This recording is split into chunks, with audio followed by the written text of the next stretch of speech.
Shaka Kasenzangakhona, the warrior king who forged a nation. He revolutionized African warfare so completely that his tactics are still studied in military academies today. In the heart of southern Africa, in the late 18th century, a child was born who would forever alter the course of history. His name was Shaka Kasenzangakhona, and he would rise from an outcast to become one of the most brilliant and ruthless military commanders the world has ever known. This is the story of the warrior king who forged the mighty Zulu Empire. Our story begins around 1787, in what is now the KwaZulu-Natal province of South Africa. Shaka was the illegitimate son of Kasenzangakhona, the chief of a small clan called the Zulu, and Nandi, a woman from the Langeni clan. His very existence was a source of shame, and he and his mother were exiled, forced to wander from one clan to another, enduring constant humiliation and hardship. This harsh upbringing didn't break Shaka, it forged him. It instilled in him a burning ambition, a relentless drive to prove his worth and to never be weak again. As a young man, Shaka found refuge and a new home with the Mthethwa Paramountcy, a powerful federation of chiefdoms led by the visionary chief Dingiswayo. It was here, under Dingiswayo's mentorship, that Shaka's military genius began to shine. He joined the Mthethwa army, known as an Ibuto, and quickly distinguished himself with his bravery, strength, and innovative thinking. At the time, warfare in the region was largely ritualistic. Armies would line up, throw their long, flimsy throwing spears, or assegais at each other from a distance, shout insults, and then one side would usually retreat with few actual casualties. Shaka saw this as inefficient and cowardly. He envisioned a new, deadlier way of fighting.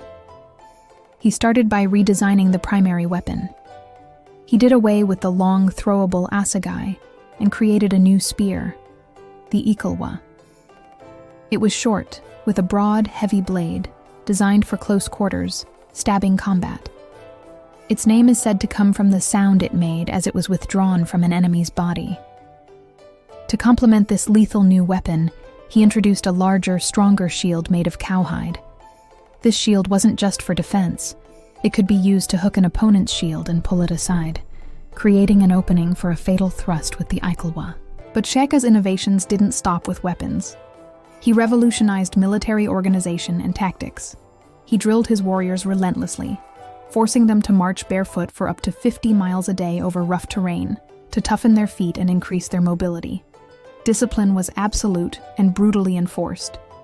He understood that a faster, more disciplined army could outmaneuver and overwhelm any opponent. His most famous tactical innovation was the buffalo horns formation, or Impi Yolangothi. The army was divided into 3 parts. The main force, the chest, would engage the enemy head-on. Meanwhile, 2 flanking horns would encircle the enemy, trapping them in a deadly embrace. A 4th group, the loins, was held in reserve, ready to be deployed wherever needed or to pursue a fleeing enemy. This simple but devastatingly effective formation turned battles into massacres. When Dingiswayo was killed in battle against a rival chief, Zwaide of the Ndwandwe, the Mthethwa Confederacy was thrown into chaos. Shaka seized the opportunity. He returned to his home clan, the Zulu, and with the support of his Mthethwa regiment, he took over the chieftainship after his father's death. He was no longer Shaka the outcast. He was Shaka, king of the Zulu. He immediately began to implement his military reforms, transforming the small Zulu clan into a formidable fighting machine. He absorbed smaller neighboring clans, not as subjects, but as full members of the Zulu nation, breaking down old clan loyalties and forging a new, unified Zulu identity.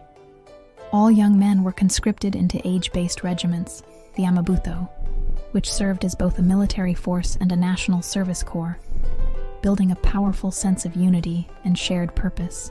His growing power inevitably brought him into conflict with Zwaide, the man responsible for his mentor's death. The clash between the Zulu and the Ndwandwe was a struggle for supremacy. The first major confrontation, the Battle of Gikokli Hill in 1818, showcased Shaka's tactical brilliance. Though heavily outnumbered, he chose his ground carefully, positioning his army on a hill with a river protecting his rear. As Zwide's forces attacked, Shaka used his buffalo horns formation to devastating effect, repelling wave after wave of attackers and inflicting massive casualties. The Ndwandwe were defeated, but not destroyed. The final showdown came a year later at the Battle of the Mulatus River. Zwide, bent on revenge, sent his entire army to crush the Zulu once and for all. Shaka, employing a brilliant strategy of feigned retreats and guerrilla tactics, lured the overconfident Ndwandwe army deep into his territory, exhausting them and stretching their supply lines. When the moment was right, he unleashed his full force. The Ndwandwe army was encircled and annihilated. Zwide himself escaped, but his power was broken forever. The Zulu were now the undisputed dominant power in the region. The period of Shaka's conquests is known as the Mfecane, or the Crushing. It was a time of immense turmoil and upheaval across southern Africa. As the Zulu Kingdom expanded, it displaced countless other tribes, setting off a chain reaction of migration and warfare that reshaped the entire subcontinent. Entire communities were destroyed, while new states and nations were formed out of the chaos, many founded by leaders fleeing from Shaka's wrath. It was a brutal and violent era, but out of it, Shaka forged a centralized, powerful Zulu nation from a collection of scattered clans, an empire that stretched across a vast territory. Shaka ruled his new empire with an iron fist. His capital, Kwabulawayo, which means the place of killing, was the center of his power. He was an absolute monarch, and his word was law. Disobedience was met with swift and brutal execution. While his methods were harsh, he also brought a semblance of order and stability to a once fractured region. He established a society where merit, not lineage, was the path to advancement. A commoner could rise to a position of great power through skill and bravery in battle. However, the king's reign began to unravel following the death of his beloved mother, Nandi, in 1827. Shaka was consumed by grief, which spiraled into a dark and destructive paranoia. He declared a period of national mourning of unprecedented severity. No crops were to be planted, no milk could be consumed, and any woman who became pregnant was to be executed along with her husband. Thousands of people who were deemed insufficiently mournful were put to death. His erratic and tyrannical behavior alienated many of his followers, including his own family. The nation he had built through strength and discipline was now being torn apart by his grief-fueled madness. Seeing their chance, his two half-brothers, Dingane and Mlangana, conspired against him. In September 1828, they, along with a trusted servant, ambushed Shaka in his royal kraal and stabbed him to death. His final words are said to have been a prophecy to his brothers. "You think you will rule this land, but it will be ruled by the swallows." Many interpret this as a prediction of the coming of the Europeans, the white settlers, who would soon arrive. Shaka's reign had lasted just over a decade, but his legacy was immense. Shaka Zulu remains a complex and controversial figure. Was he a bloodthirsty tyrant who brought death and destruction to southern Africa? Or was he a visionary nation builder, a military genius who unified his people and created a powerful empire against all odds? The truth, as it often is, lies somewhere in between. He was a product of a brutal time, and he used brutal methods to achieve his goals. But there is no denying his impact. He transformed warfare, society, and the political landscape of an entire region.